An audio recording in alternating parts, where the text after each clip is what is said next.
and Katie living in her own world doesn't change that truth. Consider cutting her out of your life for good. She comes across as a spoiled favorite child lacking empathy, maybe even finding satisfaction in your suffering. It's best to disengage and move on. I became a mom 18 weeks ago, but I kept my pregnancy mostly secret, only sharing the news with my husband's parents and my sister. The announcement didn't sit well with my dad, his wife, or my half-sister. For those wondering why I kept it from them, there are two reasons. A few years ago, I believed I was pregnant but experienced a loss. I had openly shared the positive test, and when the truth came out, my dad's wife became overbearing. She believed I needed her as a mother figure since she married my dad after our mom passed away when my sister and I were young. However, she was too intrusive. Even after everything I went through, she wouldn't respect my need for space, and my husband had to ask her to leave our home. Another reason is that my sister has two kids. During both pregnancies, our dad's wife constantly pressured her about needing her as a mother figure. She insisted on being there for my sister during her pregnancy and talked about how it would strengthen their bond and make my sister appreciate her more. My sister ended up resenting her because of this. While neither of us were ever big fans of hers, my sister grew to despise her because she was convinced she would replace our mom by being there for her during pregnancy. She even dismissed my sister's feelings of missing our mom, saying pregnancy made women irrational and there was no reason to miss a ghost. Since then, my sister has refused to let our dad's wife be called grandma by her kids. All of this influenced my decision to keep quiet about my pregnancy when it happened. I don't live near my dad anymore, so I just stayed away. I also knew it would hurt their feelings, but I honestly didn't care. My dad was furious, and his wife and my half-sister sent me messages accusing me of being cruel and unfair, saying I robbed them of the excitement and tainted the whole experience. They both emphasized how important it was for Dad's wife to become a grandma for the third time, especially since her other grandkids would never call her grandma. And they called me selfish for not considering her joy. Am I the one at fault here? Absolutely not. Your stepmother seems overly controlling. You did what was best for yourself, your husband, and your child. Your pregnancy and birth were about your own family, not about meeting their expectations. You can't force relationships to be close. They either naturally develop or they don't. Step-parents who try to replace a deceased parent usually fail to create the bonds they hope for. Did she expect your baby to start calling her grandma as soon as it was born?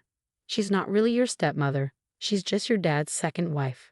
It seems like they need a reality check to understand that their idealized family fantasy isn't real and won't come true. They're still upset because they're holding onto their fantasy and feel hurt when it's not fulfilled.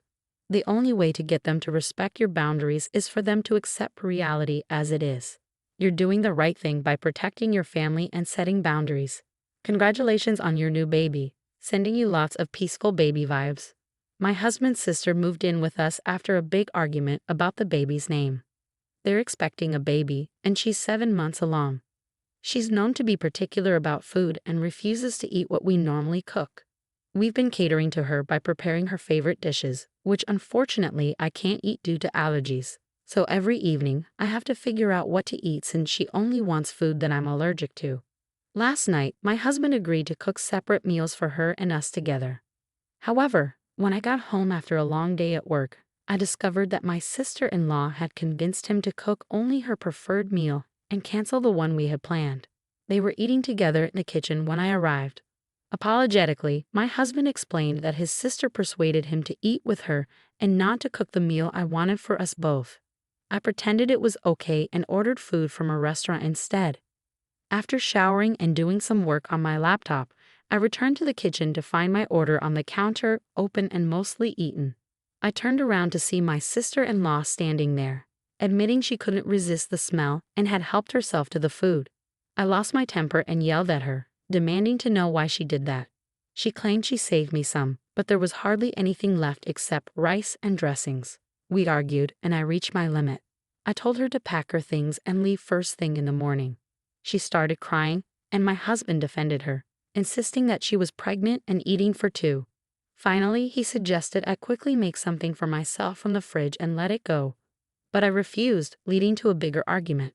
Am I wrong for kicking her out over this? Not at all.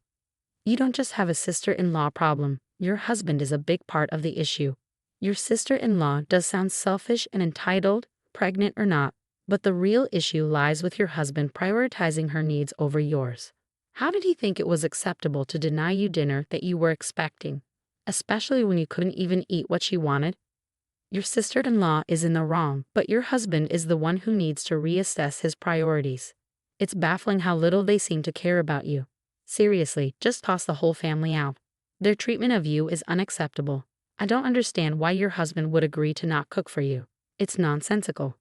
How could he be okay with that? Perhaps he could have cooked the same meal for himself and his sister and something else for you. Where do people find spouses like this? And this is the same woman who left her husband over a disagreement about baby names. Clearly, she's unbearable. Who walks out over baby names? Parenthood is stressful. I've been there with 2 kids. But seriously, if one person disagreed with a name, it was a no-go. So in your position, I wouldn't have even let her stay in the first place. I'd tell her to sort it out and go back to her own house to eat her food. Your husband and sister-in-law are being incredibly disrespectful. If I were you, I'd ask your sister-in-law's husband if you could spend a week at his place since his wife is driving you crazy. I bet both your husband and your sister-in-law would quickly resolve all their fights in Brazil. There's a saying that doesn't quite translate into English but fits perfectly here. The cure for crazy is crazier. The only winner in this situation seems to be your brother-in-law, who's getting a break from all this drama. My fiancé and I recently got engaged and chose our wedding party. My bridesmaids are my 2 closest friends, and his groomsmen are my brothers. One of them is his best friend, and the other is someone he's known for just as long. They've been like big brothers to him. My fiancé has a younger sister who's 4 years younger than him. She's a cancer survivor, and her experience has also shaped their relationship. His parents clearly favor her, showering her with excessive attention and expecting everyone else to do the same. She knows how to manipulate people by leveraging the special treatment she receives. My fiancé has admitted that he sometimes can't stand her. Whenever he refuses her requests, she guilt-trips him by bringing up her cancer or accusing him of wishing she had died. Although he's not estranged from his family, he's not particularly close to them either. He holds a lot of resentment towards his parents, blaming them for favoring his sister and neglecting him during his childhood. He felt overshadowed by her illness and then was expected to treat her like royalty. When we discussed our wedding party, my fiancé expressed his desire not to include his sister. I respected his decision, especially since, to be frank, I have no personal connection to her whatsoever. We've never spent time together or formed any sort of bond. Apparently, she and my fiancé's parents were expecting her to be asked to be a bridesmaid once they heard about our engagement. However, I hadn't planned on inviting her. I had already chosen my 2 closest friends to be bridesmaids. When his parents and sister confronted me about it, I explained that I hadn't intended to include her in the bridal party. They argued that she's family and important to my fiancé. I explained that while she may be important to him, she isn't close to me, and asking me to include her in my bridal party felt inappropriate. They called me foolish and insisted that I should try harder. They even suggested that she deserved a place in the bridal party more than anyone else, and that thinking otherwise made me seem like a bully, especially considering all she's been through. Am I wrong here? You're not wrong, but your fiancé should also step up and express that he doesn't want her in the bridal party. It's a joint decision, and both of you have the right to choose who stands beside you on your big day. It's unfair that you're shouldering all the blame for this when it's a decision you both made together. The parents are crossing boundaries here, and your fiancé should support you in setting limits with them. Consider reducing or cutting contact with them if their behavior persists. It's concerning how they tried to manipulate situations to favor his sister. If you and your fiancé have a child, they might even suggest giving her the baby because she's a cancer survivor. It's crucial to limit their involvement in wedding planning to prevent any unwanted surprises, like her showing up in the same colors as your bridesmaids or wearing a white dress to steal attention. Let your fiancé handle his family. He needs to address this with them. I, a 27-year-old woman, lived with my parents until last week. I have a dog whom I adore. She's been my best companion since I graduated from university. I'm not very social and prefer her company over most people I know. While I've had boyfriends and even a short-lived relationship that ended amicably, I'm just not interested in much beyond my work and my dog. My parents view this as a shortcoming, but I don't. My brother also resides with us. He's in high school and doesn't contribute financially. I cover about 50% of the household expenses, including groceries. I occupy the basement suite, which, while not legally rentable, suits a family member's needs according to building codes. Converting it for renting would be costly and impractical. My mom concluded that the reason I'm not actively seeking a husband is because my dog demands too much of my attention. While my pup does have some health issues, they are manageable and don't affect her quality of life significantly. Despite this, my mom gave her away while I was at work. When I returned home, my dog was gone, along with all her belongings, her toys, leash, everything. I confronted my mom, insisting she tell me where my dog was, threatening to involve the authorities and accuse them of theft if she didn't comply. I retrieved my dog from where she was being held and then returned to my parents' house to gather my belongings. Afterward, I went to stay with a friend. My dad has been reaching out, asking for money to cover expenses for the month. I reminded him that he should have considered this before allowing someone to take my dog.